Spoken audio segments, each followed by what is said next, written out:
যার সাথে বনিবনা হচ্ছে না, তার সাথে জোর করে সম্পর্কটা টিকিয়ে রাখার মাঝখানে তেমন কোনো মুহূর্ত নেই। একটা মানুষকে আমি ভালোবাসি, মানে সারা জীবন ভালোবাসতেই হবে, এই বাধ্যবাধকতা আমি আমার মনের উপর ছুড়ে দিতে পারি না। একটা সময় একটা মানুষকে ভালো লাগতো, কারোর জন্য একটা আবেগ ছিল, কারো কণ্ঠস্বরে প্রেম ছিল, কারো অনুপস্থিতিতে বুকের ভেতরে শূন্যতার জন্ম নিত। এখন প্রেম নেই, আবেগ নেই, শূন্যতা নেই, তারপরেও তার সাথে সম্পর্কটা ঝুলে থাকতেই হবে। এই নিয়মটা কে বানিয়েছে? যে সম্পর্কটা ঠিকঠাক নিঃশ্বাস নিতে পারছে না, যে সম্পর্কটাতে একজনের প্রতি অন্যজনের শ্রদ্ধা বোধটাই নষ্ট হয়ে গেছে, সেই দমবন্ধ লাগা মায়া থেকে মুক্তি পাওয়ার একমাত্র উপায় হলো বিচ্ছেদ। আমি তোমাকে বলছি না হুটহাট করে বিচ্ছেদ করে মুক্ত হয়ে যাও, মুক্ত হও যখন সম্পর্কের দায়বদ্ধতায় তোমার অক্সিজেনের অভাব বোধ হয়। বিচ্ছেদ মানে সবসময় আসলে দোষারোপের পর্ব দিয়ে সম্পর্কটাকে শেষ করা না। মিউচুয়ালিও দুইজন আলাদা হয়ে যেতে পারে। তোমার সাথে আমার অ্যাডজাস্ট হচ্ছে না, তোমার ভালোবাসা আমাকে তৃপ্তি দিচ্ছে না, তোমার জন্য আমার আর কোনো টান অনুভব করছি না।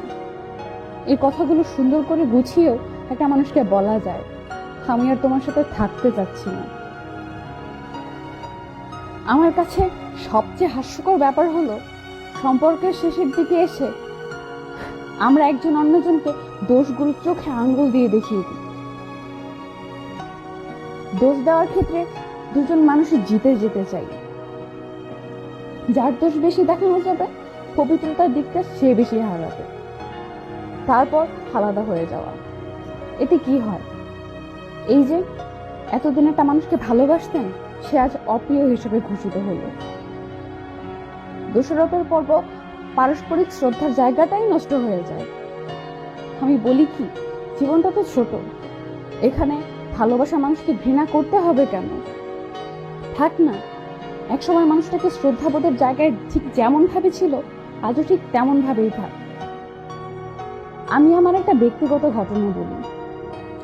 খুব সম্ভবত 18 মাস আগে আমাদের বিচ্ছেদ হয়। অন্য দোষটা প্রেমের মতো এটাও প্রচন্ড ভাঙচুর করে বুকের ভেতর ঢুকেছিল। সম্পর্কটা চলছিল বেশ, তারপর আর ঠিকঠাক চলছিল না। আমি চেষ্টা করছিলাম সব ঠিকঠাক থাকুক, তবুও হয়ে ওঠেনি। দুজন মানুষ কয়েক বছর পর বুঝে উঠলাম আমাদের অ্যাডজাস্টমেন্ট হচ্ছে না, আমাদের অ্যাডজাস্টমেন্টের প্রবলেম। আপনি বলতে পারেন বুঝে উঠতে কয়েক বছর লেগে গেল? আমি বলবো হ্যাঁ, লেগে গেছে। শুধু কয়েক বছর না, 30 বছর সংসার করেও অনেক মানুষ অতৃপ্ত ঢেক তুলে মরে যায়। মৃত্যুর শেষ শ্বাস অনেক দীর্ঘশ্বাস হয়। সে যাই হোক, একদিন সন্ধ্যায় সে আমাকে জানালো, আমি না আর তোমার সাথে থাকতে যাচ্ছি না, আমি আসলে এই সম্পর্কটা আর আমার ভালো লাগছে না। আমি একজন মনোযোগী শ্রোতার মতো একটা আলাদা হয়ে যাওয়া প্রেমের গল্প শুনছিলাম। আমি তাকে গুরুত্বও দিলাম, আমি মেনে নিলাম, সবাইকে বললাম ওকে ফাইন। আমরা আলাদা হয়ে গেলাম, কোনো রকম দোষারোপের পর্ব ছাড়াই। একটা মানুষের কাছে আমাকে ভালো লাগছে না, এটা জানার পর আমার নিশ্চয়ই তাকে জোর করে তার সাথে থাকা উচিত না।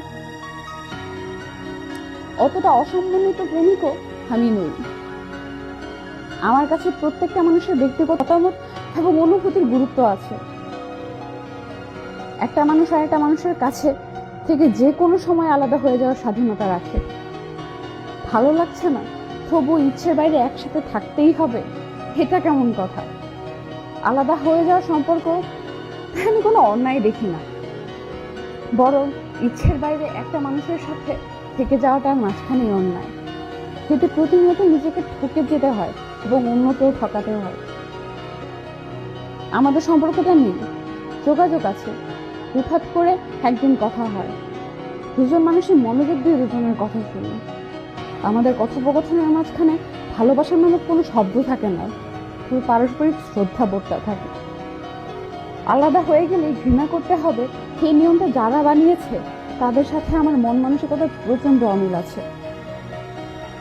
এই যে মানুষগুলো বিয়ের পর আলাদা হয়ে যায়, আমি অ্যাপ্রিসিয়েট করি। একটা কাগজে স্বাক্ষর মানে নিজের সম্পূর্ণ ব্যক্তিত্ব বোধকে হস্তান্তর করে দেওয়া না।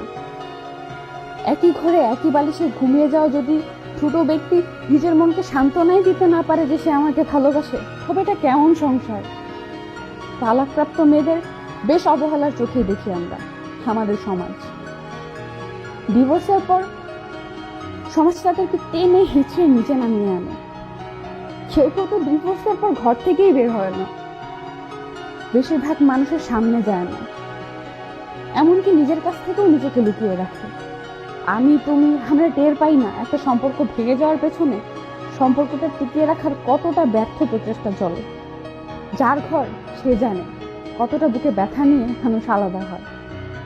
প্রেম অথবা বিয়ে, যেখানে নিজেদের একটা নিরাপদ জায়গায় তৈরি হয় না, সেখানে থাকার কোনো মানে নেই। বরং কিছু কিছু বিচ্ছেদ মুক্তির পথ হেঁটে যাওয়া শেখায়। প্রেমিকা চলে গেছে, সে মার্কি। ডিভোর্স হয়ে গেছে, সে বেশ্যা। প্রেমিক চলে গেছে, সে প্রতারক। এসব টাইটেল দেওয়া তো সহজ, কঠিন সবকিছু চলে যাওয়ার পরও টাইটেল না লাগিয়ে বেড়ে ওঠা। ভালো লাগবে না, থাকবে না। ভালো লাগবে, থাকবে। অ্যাডজাস্ট হচ্ছে না, বিদায়। অ্যাডজাস্ট হচ্ছে, ফাইন। এসব ব্যাপারগুলো খুবই স্বাভাবিক বিষয়। মানুষের সাথে মানুষের বিচ্ছেদ হবে, এতে অন্যায় কিছু নেই। বরং মানুষ নিজে মতো করে বেঁচে থাকুক, নিজেকে ভালোবাসুক, নিজেকে ভালো রাখুক। নিজের ভালো থাকার জন্য যদি বিচ্ছেদ করা লাগে, তবে বিচ্ছেদই হোক সর্বজনীন স্বীকৃত সমাধান। নিজেকে হারিয়ে বেঁচে থাকা যে জীবন, সেটা আসলে জীবন বলে না, সেটাকে মৃত্যুর সমান বেঁচে থাকা বলে। তবুও সম্পর্কগুলো টিকুক আমাদের। একটা সম্পর্কের নিচে চাপা দেওয়া হাজারো গল্প, ভালো খারাপ, আনন্দ বেদনার গল্প থাকে।